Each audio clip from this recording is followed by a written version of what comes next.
There was a startled quiet in the courtroom. Without hesitation, Judge William Cartwright dismissed the case, smirking as he was about to find in favor of the two white police officers. He had already done this numerous times, particularly when the victim was black and the accused officers were white. He believed that the case in front of him today was no different. With their hands resting on their job belts, Officers Daniels and Reynolds stood tall and assured in their uniforms, perhaps anticipating the verdict. The black woman they had wrongfully apprehended was sitting peacefully across from them, her hair wrapped back in a navy blue blazer.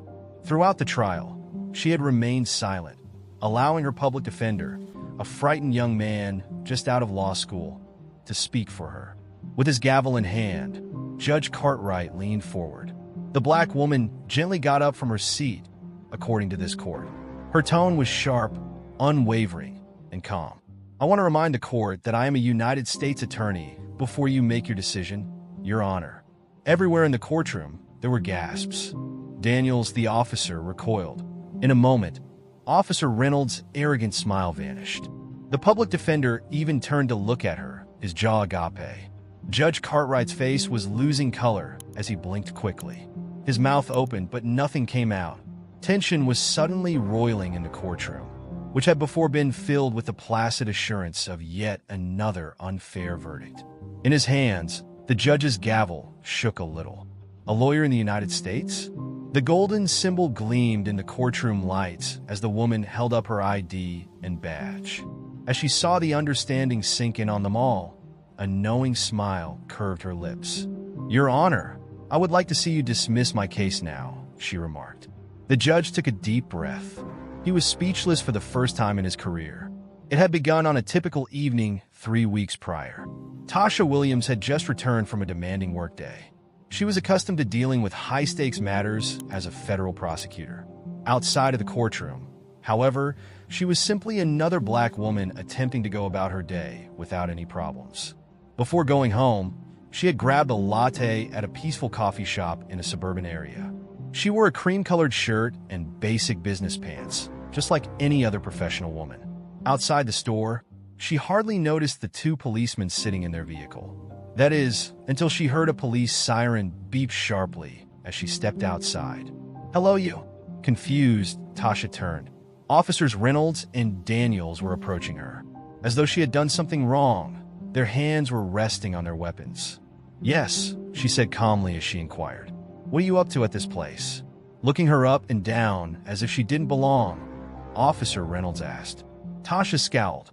I'm sorry. Danielle's eyes narrowed. Suspicious activity in the region was reported to us. You meet the requirements. Tasha took a big breath. This was a situation she had witnessed far too often. It was always a black individual who was deemed suspect. She let out a sigh. I recently purchased coffee. The city is where I work. I'm on my way home. Reynolds grinned. Do you have identification? Tasha moved slowly and deliberately as she reached for her purse. Experience had taught her not to be terrified, but she had no cause to be. She gave her driver's license to them. Daniels hardly gave it a look. What else do you have in that bag? With a tone full of mistrust, he asked. Tasha tightened her jaw. Only my job badge and wallet. Reynolds gave a snort. Work badge? Are you some sort of janitor? Tasha maintained a neutral expression while her fingers trembled over the strap of her purse. She said, I'm a federal prosecutor. After a brief pause by both cops, Daniels burst out laughing.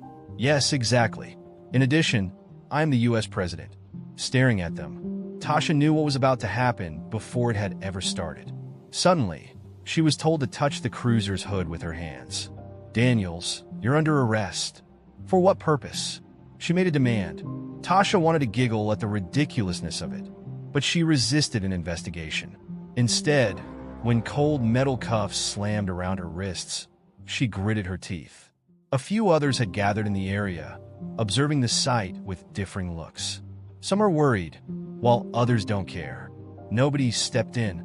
A teenage black lad on the sidewalk noticed her as they shoved her into the back seat of the vehicle. She could tell by the look of horror on his face that he had witnessed this before. She let out a deep exhale.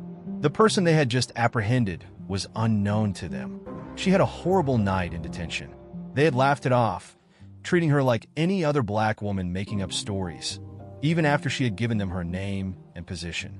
As he took her fingerprints, the desk officer snarled, "No way you're a U.S. attorney." Well done on the attempt. Her thoughts were racing as she passed the night in a holding cell. She had brought corruption and misbehavior charges against numerous police personnel. However, there was more to this. She had secured bail and started working right away by morning. When her co-workers learned what had transpired, they were incensed. Marcus, a fellow lawyer and her friend, advised her to make this public. Tasha, however, had no desire to address the media. Not quite yet. Justice was what she desired. When they realized what they had done, she wanted to see their expressions. She waited as a result. Under oath, she allowed the police to lie, allowed them to use fabricated reports to support their claims, assumed they were already victorious. She then came out as herself in the closing hours of the trial. There was a dead quiet in the courtroom. Although he cleared his throat, Judge Cartwright's voice had become weaker. "You, Ms. Williams?" "That's U.S. Attorney Williams," she said sharply. She moved ahead while observing the policeman wriggling. "Now," she added, "Your Honor, should we move on with the actual case? The one where my skin color led to my unjustified arrest, detention, and humiliation." Daniels stirred uneasily. As if his badge could now defend him, Reynolds' fingers moved as if he wanted to grab it. Over his gavel, the judge's hand lingered. Tasha grinned. This was just the start. The gavel of Judge Cartwright hung in midair. He made a small line with his lips. He glanced at Tasha, then at the two officers, and then back at them. His thoughts were racing. It would be clear that he was covering for them if he dropped the case right away. However, if he decided against the police, it would reveal both his and the court's bias. In any case, he was stuck. He was losing the authority he so recklessly used for the first time in years. Tasha stepped forward once more. "Do you want me to make this request again, Your Honor?" Her voice was forceful yet controlled as she requested. Cartwright's throat cleared. The title hung in the air as she revised it once more. "Ms. Williams, U.S. Attorney Williams." His jaw muscle trembled. The courtroom stood motionless behind her, waiting for her every word. Just seconds before, Officer Daniels had been so arrogant that he now appeared to want to vanish. Reynolds' uniform was perspiring. The silence was excruciatingly long. The judge then smashed his gavel. He abruptly declared that this court would be taking a brief recess. The room was filled with murmurs and gasps. Cartwright virtually fled from the bench, his robe flapping behind him, but Tasha only grinned. The bailiff stood clumsily, not knowing what to do. A scarcely disguised look of terror passed between the officers. Tasha turned and moved toward the wooden railing that divided the courtroom from the lawyers. Marcus, her co-worker who had been quietly seated in the audience, got up right away and trailed her out into the corridor. Marcus's eyes were wide with adoration as he muttered, "You fried him in there." Tasha rolled her shoulders and let out a breath. Marcus smiled. "I'm just getting started." The judge is understandably afraid. Reynolds appeared on the verge of fainting. Danielle's condition hasn't improved significantly. Marcus turned to face the police, who were still at their table, frantically chatting with their lawyer in whispers. He gave a headshake. They probably didn't know how big of a mess they had until recently. They didn't take me seriously. Tasha had previously seen it. She was presumed to be helpless, merely another black lady who would tolerate any wrong that came her way. This time, however, they had chosen the incorrect woman. She also wasn't going to let this go. She had already decided what she was going to do when sitting in that detention cell 3 weeks prior. Tasha had sat on the hard, cold bench all night with her arms folded and her mind like a machine. She wasn't upset, not in the manner they had anticipated. They hoped she would snap, cause a commotion, or respond in a way that would defend their behavior. She was composed, though. Her credentials hadn't even been thoroughly examined by the police. They had chuckled when she introduced herself as a federal prosecutor. They would now be held accountable for their error. When they released her on bail the following morning, she left the station with a steady, unhurried gait, akin to a predator pursuing its prey. She hadn't rested at home. She had gone directly to work, her employer, the U.S.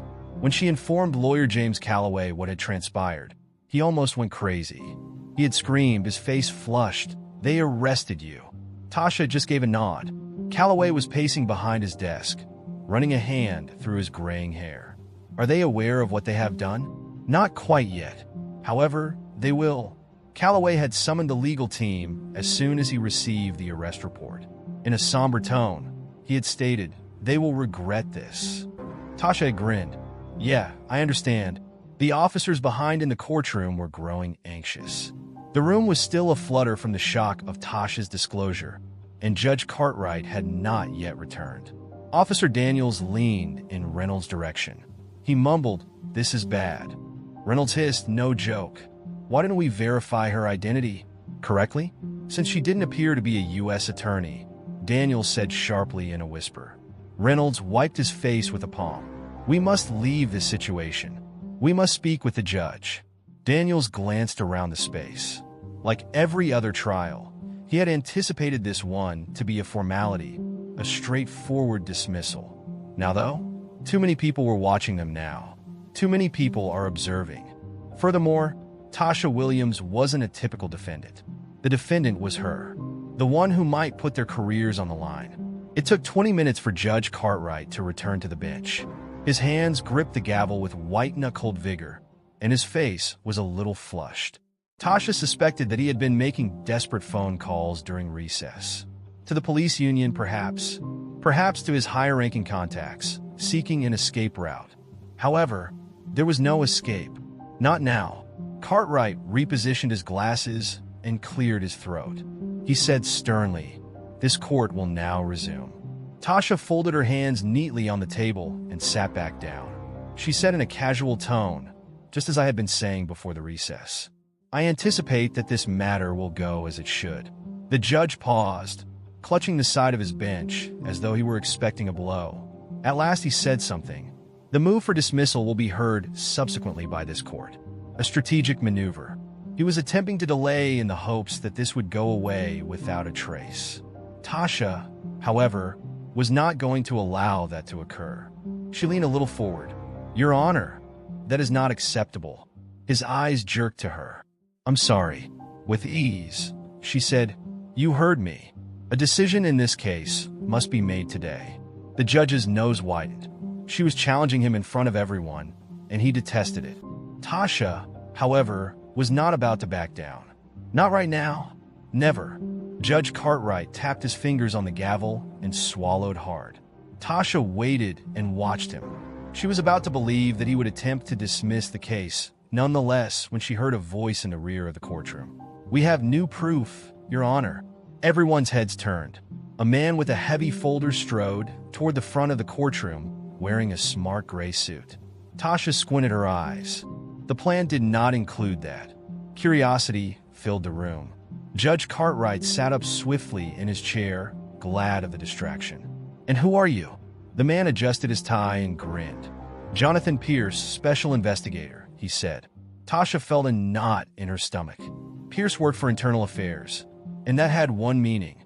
The case had just taken an unexpected turn. Special Investigator Jonathan Pierce walked forward, and Tasha's jaw tensed. A self-assured grin tugged at the corner of his mouth. There had already been a startled quiet in the courtroom. Now, though, the stress was compounded now.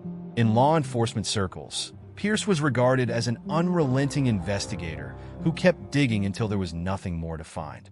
This was a greater case than she had even imagined if he was present. She also disliked surprises. Judge Cartwright gestured to him, obviously appreciative of the interruption. "What proof do you mean, Investigator Pierce?" Pierce looked first at the judge, then at Tasha, staring at her for a brief moment before turning to face the prosecution table. On the table before the district attorney, he set the thick folder. Pierce said clearly, "These are newly obtained body cam and surveillance footage from the night of the arrest." A rumble of whispers swept through the crowd. Tasha's pulse accelerated. Film from a body cam? Before the trial, she had made a special request for it. Additionally, the police department had stated that the cameras that evening were not working properly. Right now? And all of a sudden, there was the video? She glanced in the direction of the cops. Daniels had a narrow line of teeth and was as pale as a ghost. Reynolds' knee bounced beneath the table as he shifted uneasily. The contents of the recordings were known to them. Judge Cartwright narrowed his eyes at Pierce and cleared his throat. "Investigator, where exactly did you get this footage?" Pierce grinned. "An unnamed source." Tasha did not believe it. In a harsh tone, she stated, "This means Internal Affairs has been looking into this case behind the scenes." Pierce's grin widened as he turned to face her. "Williams, you pick it up quickly. She didn't like him at all, I see." Judge Cartwright's chair moved. He appeared considerably more uneasy than before. "Are you suggesting misconduct on the part of the officers?" he said carefully. "Mr. Pierce?" Pierce's eyebrows went up. "Why don't we let the video do the talking?" Now the courtroom was alive with activity. Reporters muttered to one another. Onlookers excitedly leaned forward. Tasha saw the judge pause with her arms crossed. He had run out of moves. Before the judge could stall, she said, "Play the footage." Cartwright paused, but then he nodded at last, having no other option. "Excellent." Quickly, a bailiff set up the screen. After inserting a USB drive into the system, the coffee shop's hazy black and white security footage quickly emerged on the screen. Tasha's fists clenched. The truth then came to light in front of everyone. A crisp view of Tasha leaving the coffee shop with her purse slung over her shoulder and her cup in one hand opened the video. She was distractedly going through her phone. There was nothing unusual about her body language. Her actions did not call for the involvement of the police. The police cruiser then rolled up from the side of the screen. The sound came alive with a crack. Officer Daniels' voice said, "There she is." She seemed misplaced. It made Tasha's blood boil. "Not at home?" The video panned in as the officers got out of the vehicle. The discourse was as clear to her as day. "Hello. How you doing around here?"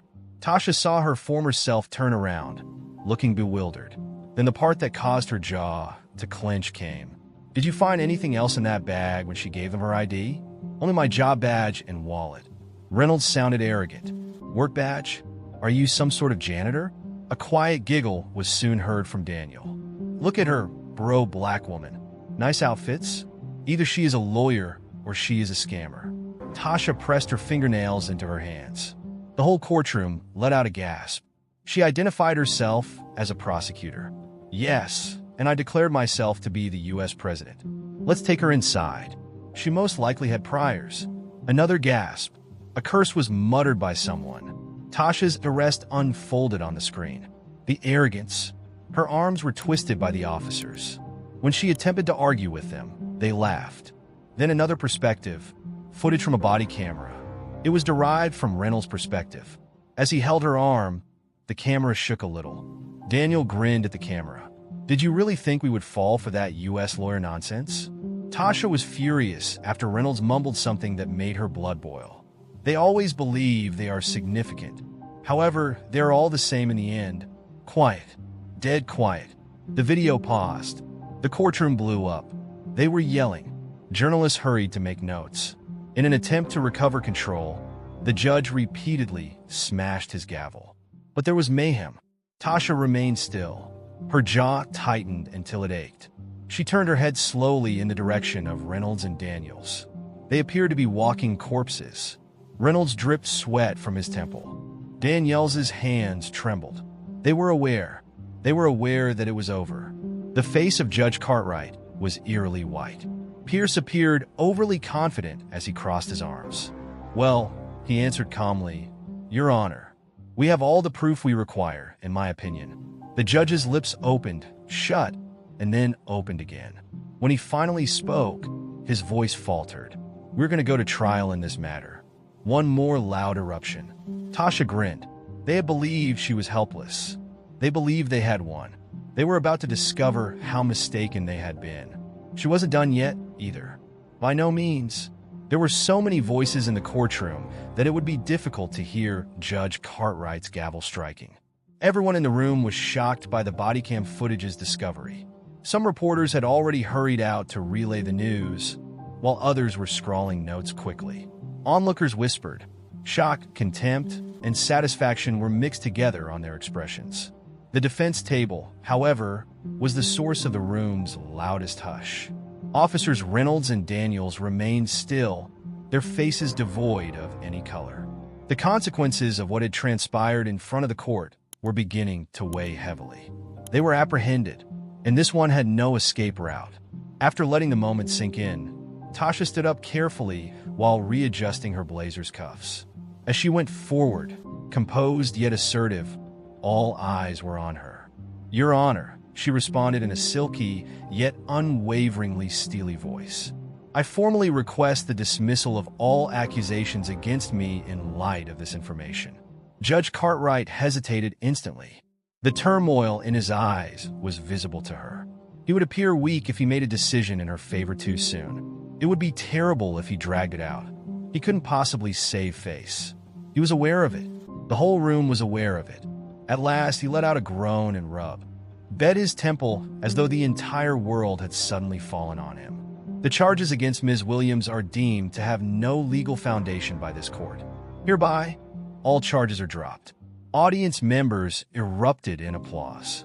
Tasha absorbed the triumph and allowed the moment to pass over her. She wasn't finished, though. Not even close. She looked across at Reynolds and Daniels. "I now move, Your Honor, to formally charge Officers Daniels and Reynolds with civil rights violations, misconduct, perjury, and wrongful arrest under federal law." Once more, the room exploded. Daniels snapped to his feet. "What?" Reynolds also jumped up, his voice frantic. "But that's not it. That is not possible." The officer's attorney snarled, dragging them both back into their seats. "We were just..." "Sit down." He was obviously rushing to come up with a countermove since he was already paging through his legal pad. However, there was no rebuttal. The video had spoken. Judge Cartwright's hand gripped his gavel more firmly. "It will be necessary to consider that motion." "The video speaks for itself," Tasha said, "with all due respect, Your Honor. Today, Officers Daniels and Reynolds were found guilty of perjury. Under oath, they intentionally lied. This court has been directly harmed by it." The judge took a deep breath. Pierce was obviously having fun as he leaned forward from his chair. "I can attest that both policemen are currently the subject of an inquiry by Internal Affairs. Additionally, I believe that an indictment is unavoidable based on this film." Reynolds and Daniels appeared ill. They had lost the arrogance they had brought to this courtroom. Judge Cartwright appeared stuck. In actuality, though, he had no other option. He let out a deep breath and then gave a rigid nod. Despite his hesitancy, he said that the court will formally recommend an investigation into the behavior of policemen Daniels and Reynolds.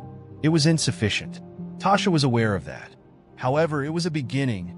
She experienced a genuine feeling of justice for the first time since the arrest. She was also far from done. Reporters descended as soon as the court was dismissed. "Williams, MS. What are you going to do next? Will you bring a lawsuit against the department? Do you believe that this case will result in changes to policing policies?" To calm the commotion, Tasha raised a hand. She looked directly into the camera. "Let me clarify," she stated in a firm voice. "This was not a singular occurrence. Black and brown individuals in our country experience what happened to me on a daily basis. The sole distinction is that I was able to defend myself." The audience fell into a deep quiet. With an unwavering gaze, she stepped forward. "There are more than two evil officers involved. Something concerns a system that permits something to occur with no repercussions. And in order to hold that system responsible, I plan to pursue every legal option available to me." Camera flashes illuminated the steps of the courthouse. The battle was far from over. It was only getting started, and the law was on her side this time. In contrast to the commotion within the courthouse, the parking lot was eerily still. As the cool evening breeze rustled the trees, Tasha stood beside her car and gazed into the distance. She still felt the rush of excitement from the trial.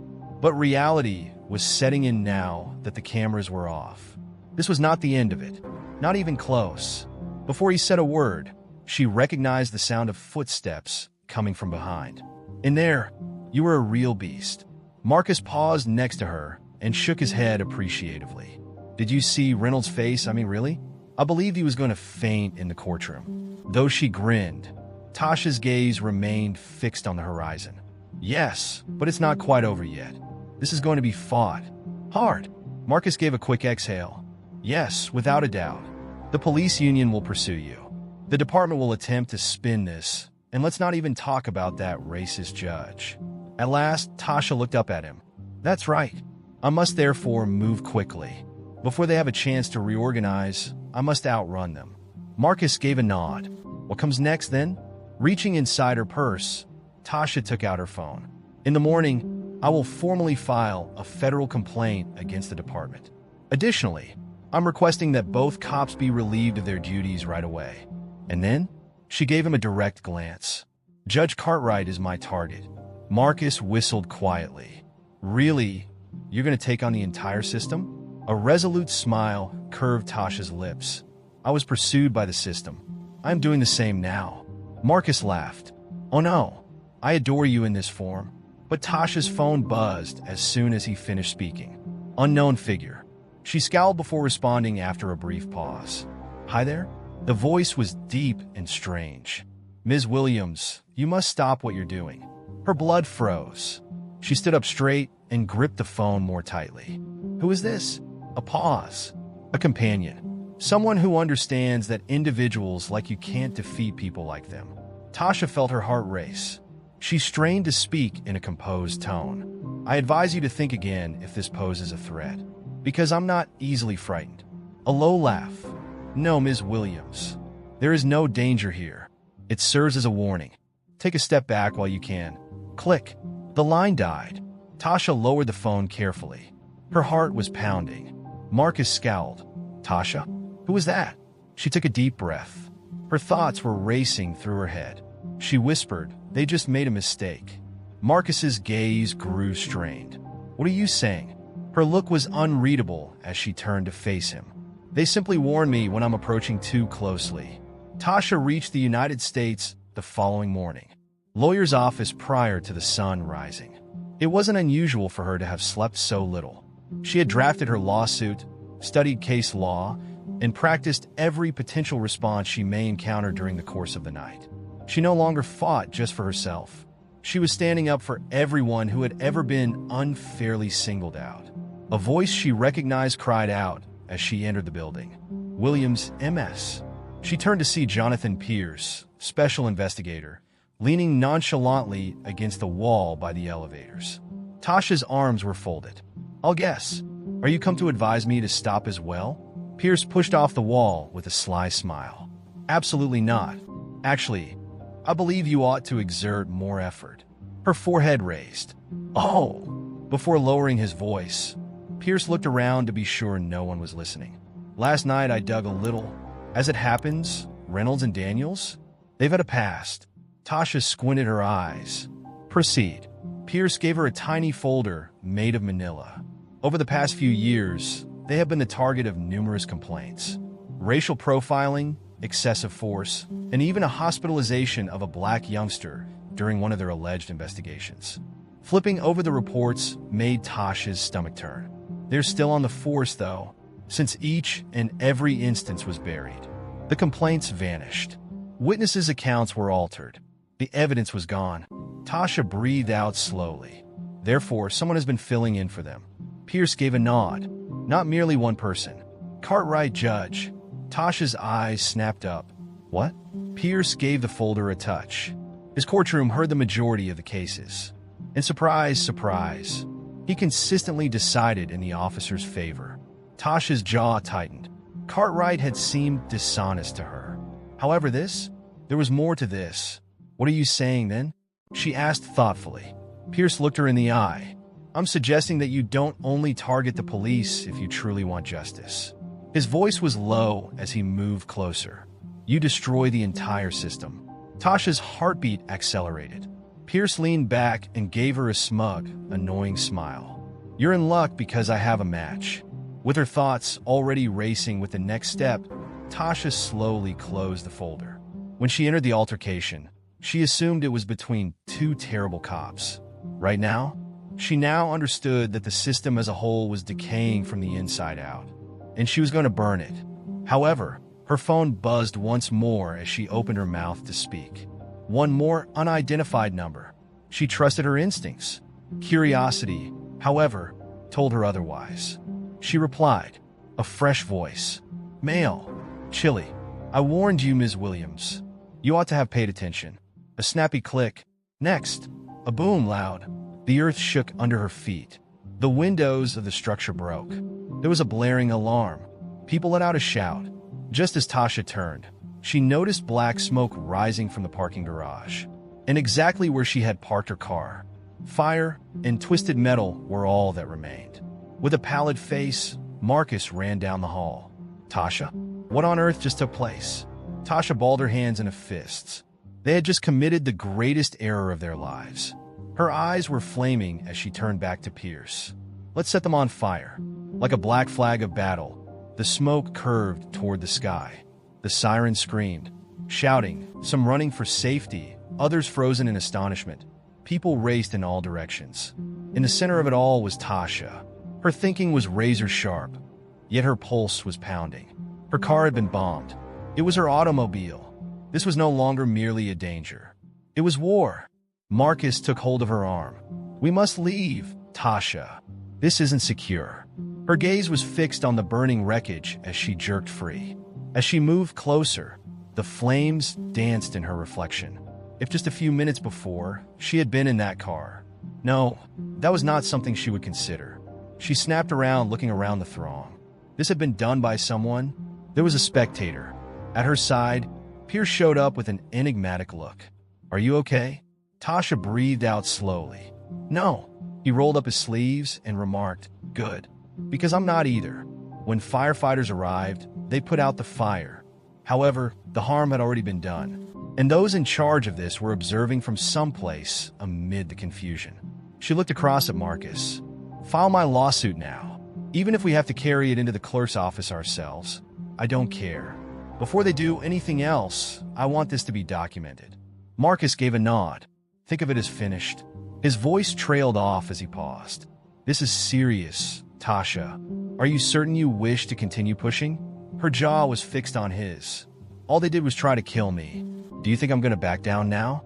Marcus rubbed his forehead and moaned. Yes, I did expect you to say that. Pierce looked at his timepiece. We must leave this place. The person who did this may not be finished yet. Tasha gave a nod. She wasn't scared, though. She was enraged. And she prevailed when she became enraged. She saw the security footage from the parking garage an hour later, while seated in an unknown government office. They were going over every second before the explosion, and Pierce had called in some favors. He paused the video and said, Here, take a look at this. Tasha leaned closer. 5 minutes prior to the blast, a dark SUV had arrived into the garage. It hovered close to her vehicle. Then a dark figure emerged, placed something under her car, and then climbed back in. The SUV vanished a few seconds later. Tasha felt a knot in her stomach. Can we enlarge the image? Pierce attempted, but the figure was completely black. No characteristics that set it apart. No face in sight. Then Tasha's attention was drawn to something. She pointed and whispered, Wait. Go back in time. That's right. Pierce slowed down the video by rewinding it. A logo. The bomber's sleeve had a minor patch that was hardly noticeable. Her blood became icy. It was a batch of police. The room was silent. Marcus whistled quietly. Oh, fuck. Pierce shook his head and let out a breath. This was done by a police officer. This was no ordinary hitman. It was an inside job. Tasha's fists clenched. They are in a grave situation. There was no amusement in Pierce's smirk. Yes, and what does that mean? With a steely voice, Tasha looked him in the eye. It indicates that we are winning. She carried her lawsuit into the courthouse the following morning. Reporters poured in. The cameras flashed. She was bombarded with questions like rockets. Do you think the bombing had anything to do with your case, Ms. Williams? Will you be looking for more security? Are you terrified of dying? Tasha halted and faced the cameras. They ought to be terrified. She only stated that before going inside. That one sentence, too. Within an hour, it was all over the news. Tasha spoke with federal prosecutors inside the courthouse. It's larger than we anticipated. Looking through the reports, one of them confessed. We are discussing systemic corruption at all levels if this reaches higher up in the department. Tasha answered, That's exactly what I'm saying. Pierce reclined in his seat. We require leverage. We need an insider if we are to eliminate more than these two policemen. Tasha drummed the table with her fingers. Someone is already here. Marcus blinked. Who? Tasha's mouth twisted. Reynolds. Pierce's eyebrows went up. Do you think he will lose it? Tasha sat up straight. He's afraid. He is aware of what will happen. He will turn on Daniels if we put enough pressure on him. And after Daniels' downfall? She crossed her arms. Every one of them falls. Pierce smiled. I appreciate your thought process. Marcus grinned. Yes, I agree. However, there's only one issue. Tasha's forehead raised. What is that? Marcus let out a sigh. They are fully aware of our plans. Tasha scowled. However, her phone rang before she could say anything. She looked down. One more unidentified number. She replied. The voice on the other end remarked, Ms. Williams, you're making a mistake. Tasha's hold became more firm. And to whom precisely am I speaking? A little laugh. Next, a person who dislikes unresolved matters. Then she heard a sound that chilled her. The cocking of a gun. Then from somewhere outside the courthouse, there was a single shot. The corridor was filled with screams. Pierce and Marcus leaped to their feet instantly. To the window, Tasha ran. A man in a suit lay still on the courthouse steps, blood splattering all around him. She gasped. She recognized him right away. Reynolds, officer. Tasha pushed past the shocked bystanders as she ran for the courthouse doors, her heart thumping. Already, reporters were yelling into their microphones. Cameras were rolling as some sprinted toward the scene. Others stood motionless, unable to comprehend the events that had transpired. Officer Reynolds' previously arrogant face was now lifeless as he lay sprawled across the steps. A bullet wound in his forehead caused blood to stream, discoloring the white marble underneath him. A crisp shot, style of execution. Panting, Marcus caught up to her. Christ Jesus. Pierce muttered a curse as he looked around the rooftops. He whispered, sniper. A professional hit. This could not have been random. Tasha felt a knot in her stomach. They made him quiet, before he could lose it, prior to her obtaining his testimony. Daniel's safety was no longer the only consideration. The goal was to keep them all safe. Pierce took hold of her arm and drew her away. We must enter. Right now. Tasha fought back. I must. You must remain alive. Just as another gun went off, he snapped and pulled her behind a pillar. People let out a shout. Other reporters took cover. Marcus cursed. They're attempting to communicate. Tasha let out a slow breath. Oh, she clearly understood the message, and she was going to return one. She sat with her hands folded on the table in a safe room deep in the courthouse half an hour later. James Calloway, a U.S. lawyer, sat across from her. She had once trusted him, and he had been her supervisor for years. She wasn't sure if he was her friend or her enemy at the moment, though. Calloway gave his temple a rub. Are you aware of what you've entered? Tasha remained unflinching. Indeed. He leaned forward with a heavy sigh. Our best chance of making this a serious case was with Reynolds. We have nothing now. The person responsible is cleaning the house. Then, Tasha said, we go more quickly. Calloway gave her the look of someone who had gone insane. Quicker? Your automobile was bombed yesterday, Tasha. In broad daylight, a crucial witness was recently slain. Do you intend to continue pushing this? She looked him in the eye evenly. Indeed. His nose wrinkled. Oh no, Tasha. These folks engage in dirty play. They do more than just eliminate cases. They murder people. She bent over. They ought to be terrified of the consequences of failing. Calloway rubbed his face and let out a quick exhale. You're not possible. Tasha's head cocked. You hired me for that reason. There was a tight stillness between them. He sighed at last. All right. However, we need a different approach if we're doing this. At last, Pierce, who had been quietly leaning against the wall, said, Daniels is no longer our target. Tasha scowled. What? Pierce's arms were folded. The weak point was Reynolds. Daniels, though? He's safe. It will be like striking a brick wall if we go for him right now. We must go farther. Tasha's eyes narrowed. To what extent are we conversing? Pierce grinned. Deep Cartwright? There was silence in the room. Marcus whistled quietly. Well, it looks like we're actually throwing hands now. Tasha made a hard line with her lips. For years, Judge Cartwright had been an issue. She was aware of his corruption. She had a suspicion that he was protecting corrupt officers. Now, though, she had evidence now. She also intended to bury him. She sat in her apartment later that evening and gazed at the case files arranged on her coffee table. Marcus flipped through papers while seated on the floor. "All right, so let's take Cartwright down. What's the angle?" Tasha struck a folder with her pen. "We locate the funds." Marcus's eyebrows went up. "Bribery?" She gave a nod. "Favors are not given by corrupt judges out of altruism. For this, he's getting compensated." Marcus let out a sigh. "Okay.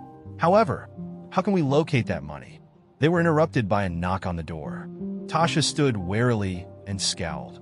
She had no expectations. Pierce had previously made arrangements for a security detail, but this seemed strange. Before she went to the door, she picked up her revolver from the coffee table. "Who is it?" She gave a call. Quiet. Then a voice, soft.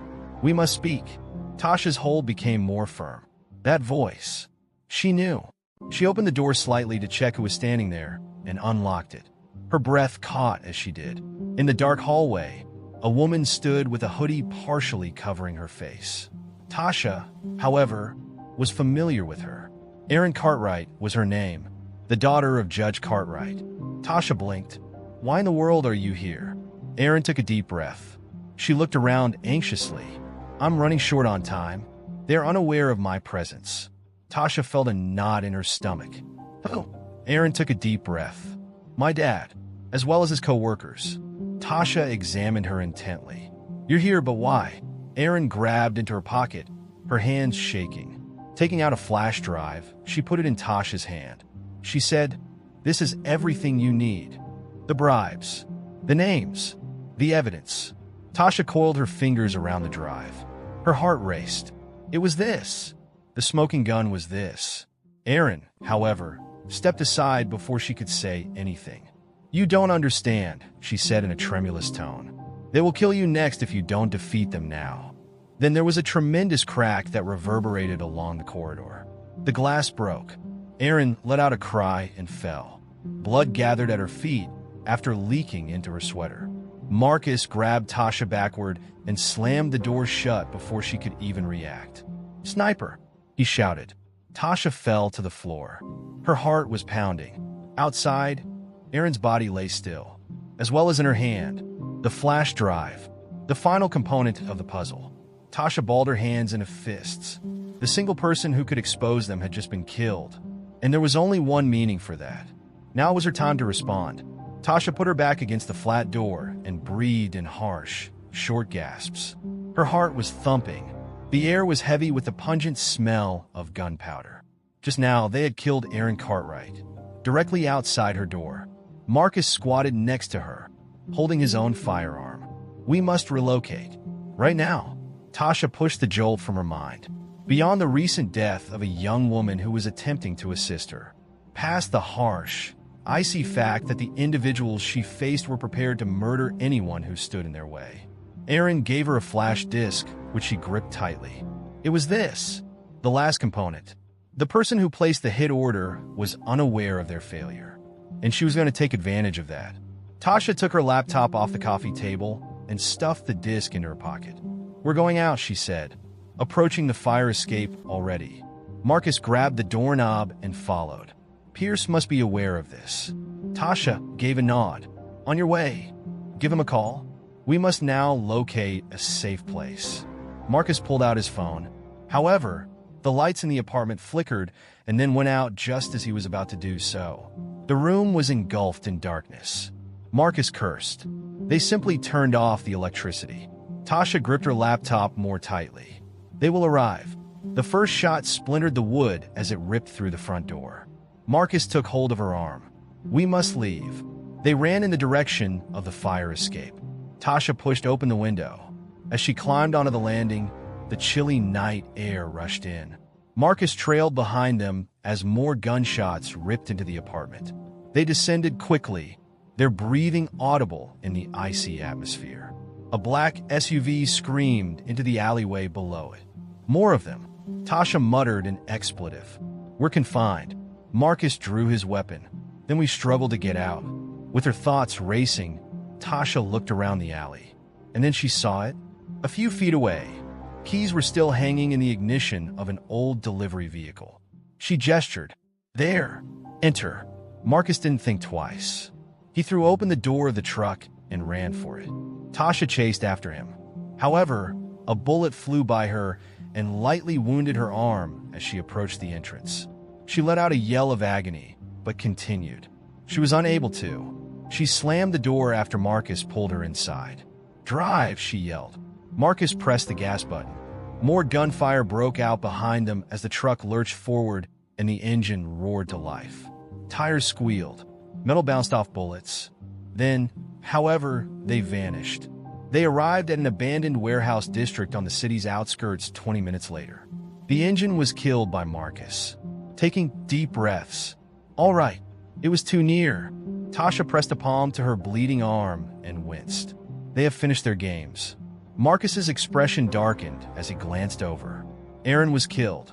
They attempted to murder us. I assume you understand what this means. Tasha looked him in the eye. Yes, that implies this is over. This evening, Marcus gave a nod. Let's see what that urge is then. They discovered an ancient office with a dusty wooden desk within the warehouse. Tasha plugged in the flash drive to set up her laptop, her fingers shaking a little. The screen wavered.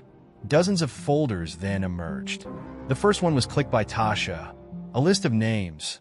Her stomach churned. It wasn't only police. Judges were involved. Politicians. Entrepreneurs. And first on the list? William Cartwright, judge. Marcus gave a low whistle. Well. Aaron seems to have just given us the whole playbook. Tasha selected a different file. Bank records were in this one. Accounts that are offshore. Bribes. As well as payments. Significant amounts of money were deposited into accounts connected to Cartwright and a number of senior police officers. The largest deposit, though? Only 2 days had passed since it was made. As Tasha read the memo, her blood froze. Last payment. Make sure Williams doesn't speak. Marcus stiffened. They bought your murder. Tasha gazed at the display. Her thoughts returned to the bomb, to the sniper. She now knew who had placed the order. Cartwright, judge. He wasn't merely shielding dishonest police officers. He was in charge of everything. Tasha's jaw tightened. We make this public. Now. Marcus gave a headshake. It won't be sufficient. They will claim it is fraudulent if we simply make the files available. They will conceal it. Tasha's eyes grew gloomy. We then strike them where they are unable to hide. Marcus scowled. Where is that to? She faced him. The courtroom. They arrived at the federal courthouse an hour later. Inside, Pierce was already waiting. His expression was tight. I recently learned about Aaron. Tasha gave a nod. This is what killed her. She gave the flash disc to him. A federal judge hears it. Now, Cartwright, Daniels, and everyone else on that list have warrants issued for them. Pierce drove. I'm nothing. This is enough to destroy the department as a whole. Tasha let out a breath.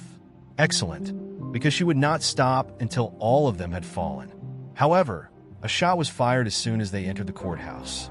The glass doors broke before Tasha could even respond. Security personnel scurried for cover as they yelled. Marcus dragged her behind a column of marble. Now what? Tasha took a quick look. Her stomach fell. Across the street, a man was lowering a weapon. A man I knew. Cartwright, judge. Just now, he had shot her, and he was running now. Tasha sprang to her feet. This is over. Right now. She started running after him without thinking. Marcus cursed as he followed her. Tasha, why on earth are you doing this? However, she continued. Not now. Cartwright has destroyed lives for years. She was ending his tonight. Tasha ran through the streets after Judge Cartwright, her feet hammering on the pavement. Panic had set in, but the man was quick for his age. Startled onlookers staggered out of his way as he pushed through pedestrians, his robe flapping behind him. She yelled at him to stop. However, nobody made a move. Nobody ever did. Cartwright sprang around a bend and vanished into a dark lane. Tasha made no hesitation. She trailed behind. She was closely followed by Marcus. Tasha, we have no backup at all. Backup is not necessary, she hissed. Cartwright was unable to flee. Not after everything. The alley smelled of wet concrete and trash. Overhead, a wavering streetlight hummed. Then, a snap of metal. Tasha froze. Cartwright's chest heaved as he stood at the far end of the alley. His trembling hands held a revolver, aimed straight at her. He rasped, "You ruined everything." With a leisurely breath, Tasha lifted her hands just enough to prevent him from being alarmed. "Judge, no. That was all your own doing." Around the rifle, Cartwright's hands trembled. He screamed, "You don't know what you're up against. It's not just me. You're taking down everyone if you take me down. After that, do you honestly believe they'll let you live?" Tasha stepped forward cautiously. "Do you truly believe that they will save you? Survey the area." Cartwright. "Reynolds has passed away. Aaron has passed away. Their residence for cleaning. And you know what?" She walked a step further. "Next up is you." Desperate, Cartwright's eyes darted to and fro. He gripped the rifle more tightly. "I'm still in control." Tasha's head cocked. "Next, put it to use." Silence for a beat. Cartwright paused. Then the alley burst into red and blue lights that flashed. Sirens cried out. Armed with their firearms, FBI officers rushed in from both sides. "Put down the gun." A look of fear distorted Cartwright's face. Pierce moved ahead, shining his badge in the streetlights. "Judge, it's over." Cartwright glanced at Tasha again. She grinned. "What were you saying?" The judge's breath came out shakily. Then he let the pistol fall. Cartwright was in handcuffs 30 minutes later. His face was pallid and drenched with sweat when news crews arrived in time to witness him being pushed into the rear of an armored vehicle. The judge, who was once powerful, is now just another criminal. Tasha watched him go, her arms folded, standing near the courthouse steps. Marcus let out a breath. "Thus we prevailed." Tasha gave a nod. "Yes, we prevailed." However, something wasn't quite right. Cartwright's speech pattern. His eyes were filled with apprehension. He had no fear of going to prison. He was terrified of the next person. Tasha looked over at Pierce. "We must examine that flash disk once more. Something is missing from our situation." Pierce scowled. "Do you believe this will go higher?" Tasha tightened her jaw. "It does, I'm sure of it." And she was going to do whatever it needed to find everyone involved. Tasha gazed at the two-way mirror as she stood in the federal questioning room. Judge Cartwright, whose formerly commanding presence had been diminished to that of a broken, desperate man, was tied to the table on the opposite side. She possessed one. Still, something didn't feel right. Cartwright had spent years allowing violent police to operate, hiding corruption, and making sure that victims who were brown and black never received justice. He was now apprehended. The list of names, the bank data, and the flash drive were all in the possession of the FBI. Why, therefore, did he appear so composed? Pierce folded his arms and stepped next to her. "Would you like to enter first? Or should I?" Tasha let out a breath. "I will." She pushed the hefty metal door open and entered. Cartwright's eyes were dull, but alert as he raised his head. Tasha put a folder on the table and sat opposite him. "You're finished," she replied plainly. Cartwright laughed resentfully. "Am I?" Tasha's eyes narrowed. "Cartwright, you have no escape route. There's no way out of this." Cartwright shook his head and reclined in his chair. "You still don't understand?" Tasha gave the folder a tap. "The records are with us. The accounts that are located abroad. The money. Every corrupt transaction you have ever engaged in. Nowhere to flee to." Cartwright grinned, and Tasha felt a shiver run down her spine. He was not afraid. Something was what he was waiting for. She bent over. "Who are you trying to protect?"